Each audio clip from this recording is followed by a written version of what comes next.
अस्सलाम वालेकुम दोस्तों, आने वाले एक साथ में आप देखेंगे कि सिकंदर और रुमाना दोनों मिल जाते हैं। रुमाना बहुत खुश होती है कि इसे सिकंदर का साथ मिल गया।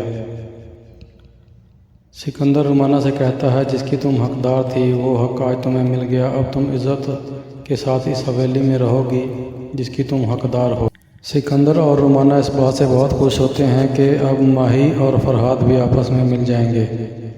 सिकंदर माही के पास जाता है और उसे तैयार होने का कहता है।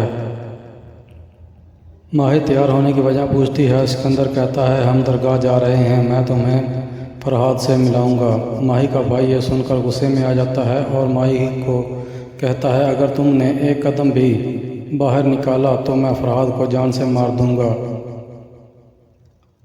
अभी तक मैं सिर्फ इलेक्शन की वजह से चुप हूँ, वरना कब का इसे मार दिया होता।